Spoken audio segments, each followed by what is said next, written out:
فاعوذ باللہ من الشیطان الرجیم بسم اللہ الرحمن الرحیم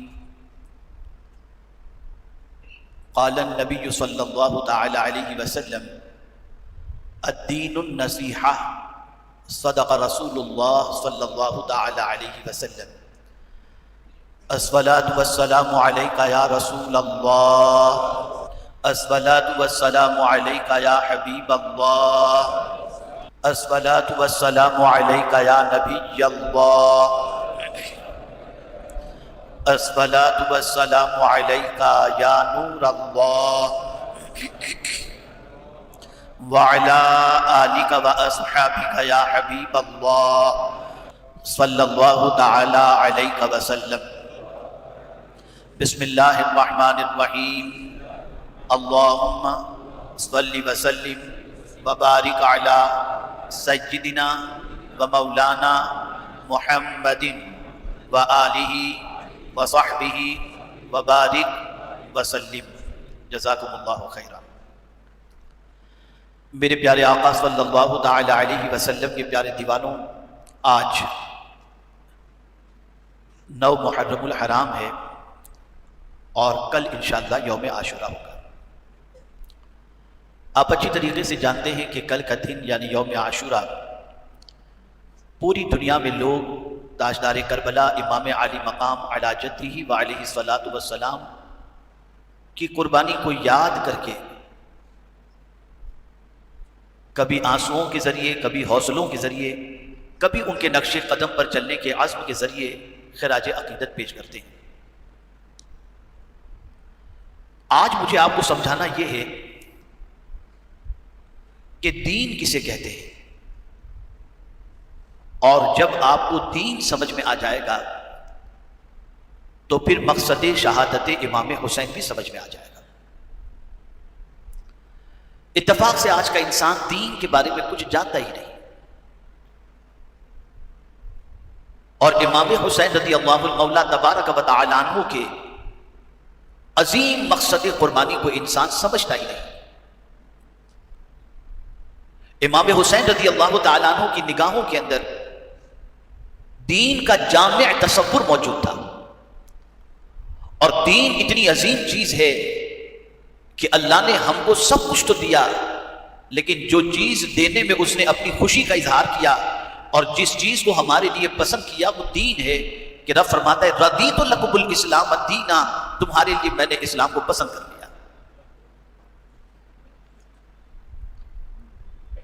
اور قرآن یہ نہیں کہتا کہ چند چیزوں کے اندر دین پر عمل کرو اور باقی چیزوں کے اندر مرضی کے مطابق چلو، نہیں، قرآن کہتا ہے یا ایھا الذین آمنوا ادخلوا فی السلم کافہ، اے ایمان والو اسلام میں پورے داخل ہو جاؤ، ادھورے نہیں، پورے داخل ہو جاؤ۔ چلنا پھرنا کھانا پینا ساری چیزیں تمہاری اسلام کے مطابق ہوں، یہ نہیں کہ کچھ اسلام سے لو، کچھ کہیں سے لو، کچھ کہیں سے لو، کچھ کہیں سے لو، یہ کاکٹیل والی بات نہیں ہے۔ تو امام حسین رضی اللہ المولا تبارک و تعالیٰ عنہ نے کمپلیٹ دین سمجھا بھی تھا، اور اس کمپلیٹ دین پر امام حسین نے عمل کر کے بھی بتایا۔ حضور صلی اللہ علیہ وسلم سے ایک صحابی نے دریافت فرمایا مت دین یا رسول اللہ صلی اللہ علیہ وسلم، دین کیا ہے؟ تو آقا کریم صلی اللہ علیہ وسلم نے فرمایا الدین النصیحہ، دین بھلا چاہنے کا نام ہے، خیر خواہی کا نام ہے۔ تو پھر وہ پوچھتے ہیں لمن، کس کا بھلا چاہنا؟ تو آقا کریم صلی اللہ علیہ وسلم نے فرمایا للہ ولرسولہ ولکتابہ ولأئمۃ المسلمین وعامتہم، او کما قال، اللہ کا بھلا چاہنا، اس کے رسول کا بھلا چاہنا، اس کی کتاب کا بھلا چاہنا، ائمہ کا بھلا چاہنا، اور عام انسانوں کا بھلا چاہنا، اس کا نام ہے دین۔ اب اللہ کے بھلا چاہنے سے مراد یہ ہے کہ اللہ سے سب سے زیادہ محبت کرو، اس کا کسی کو شریک نہ ٹھہراؤ۔ حضور صلی اللہ علیہ وسلم سے محبت اور ان کے بھلا چاہنے کا مراد ان سے محبت کرو، ان کی اطاعت کرو، اپنی جان سے زیادہ ان سے محبت کرو۔ کتاب کا بھلا چاہنا، کتاب کے بتائے ہوئے اصول پر عمل کرو اور چلو، اس کے حلال کو حلال جانو، حرام کو حرام جانو۔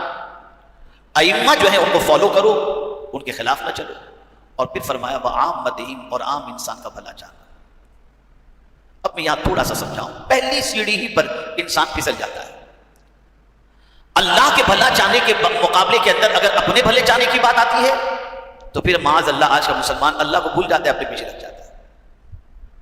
اللہ چاہتا ہے کہ اس کے قانون کو فالو کیا جائے, اس کے ارشاد پر عمل کیا جائے, لیکن جب اللہ کے ارشاد اور بندے کی خواہش دونوں ٹکرا جاتی ہے تو بندہ اپنی خواہش پر عمل کرتا ہے, اللہ کے فرمان کو چھوڑ دیتا ہے. لیکن امام حسین نے کربلا میں بتا دیا ہے 22,000 کے لشکریوں, میں 3 کا سپاہی ہوں, تمہاری ساری طاقت مجھے اللہ عز و جل کے قانون کے خلاف چلا ہی نہیں سکتی. میں سب کچھ لٹا دوں گا لیکن اپنے رب کے فرمان پر ایک لمحہ بھی چلنا پسند نہیں کروں گا. اسی طرح سے حضور صلی اللہ علیہ وسلم کتاب ائمہ. اب آئیے عام باتیں. امام حسین کا احسان آپ کو بتاؤں, ہم سب کا انہوں نے بھلا چاہا, ہم سب کا انہوں نے بہترین, ہم سب کی بہتری انہوں نے چاہی, ہم سب کی زندگی نیکیوں میں گزرے وہ یہ چاہتے تھے, ہم سب کی دنیا بھی سنور جائے اور ہم سب کی آخرت بھی سنور جائے. امام حسین یہ چاہتے تھے. امام حسین یہ چاہتے تھے کہ میرے نانا کی امت کسی بھی طریقے سے بہکنے نہ پائے, بھٹکنے نہ پائے, اور حضور کو اپنی امت سے بے پناہ پیار تھا. وہ جانتے تھے کہ نانا کو اپنی امت سے کتنا پیار ہے. آپ ذرا سوچو تو صحیح, حضور صلی اللہ علیہ وسلم کو اپنی امت سے کتنا پیار کہ ولادت سے لے کر ظاہری طور پر پردہ فرمانے تک اپنی امت سے کبھی حضور صلی اللہ علیہ وسلم غافل نہیں ہوئے. پیدا ہوئے تو فرمایا رب ہب لی امتی, اور جب وصال ہوا تو فرمایا رب ہب لی امتی. اتنا اپنی امت سے پیار. جب مصیبتوں کے پہاڑ ٹوٹے تو حضور دعا کرتے تھے تو مصیبت پہنچانے والے سب کے سب ہلاک ہو جاتے, لیکن پیغمبر رحمت صلی اللہ علیہ وسلم نے اللہ کی بارگاہ میں دعا کی, اللہم اہد قومی فإنہم لا یعلمون. اے اللہ میری قوم کو ہدایت عطا فرما, وہ مجھے نہیں جانتی. ایسے میں بھی حضور صلی اللہ علیہ وسلم نے اپنی امت کے پیار کا اظہار فرمایا. تو جب امام حسین کو معلوم تھا کہ نانا کو امت سے بہت پیار ہے, نانا کو امت سے بہت محبت ہے, اور اسی محبت کی سنت پر توجہ چاہوں گا, یہ داڑھی رکھنا بھی سنت ہے, امامہ شریف پہننا بھی سنت ہے, اور مسلمان کا بھلا چاہنا یہ بھی سنت ہے. مسلمان کے لیے بھلا کرنا یہ بھی سنت ہے. یہ معمولی سنت نہیں, یہ بہت بڑی سنت ہے. داڑھی تو آپ اس وقت رکھیں گے جب چہرے پر آئے گی, مسواک اس وقت کریں گے جب آپ کے دانت آئیں گے.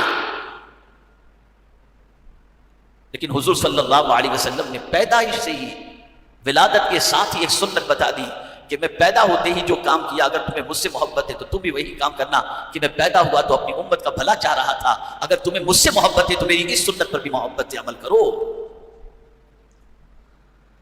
اب آپ سوچیں گے امام حسین کو ہم سے کیا محبت تھی. خدا کی قسم میں کہتا ہوں کوئی اس طریقے سے بھلا چاہنے والا ہم کو دنیا میں نہیں ملے گا جو امام حسین رضی اللہ تعالیٰ عنہ نے ہمارا بھلا چاہا.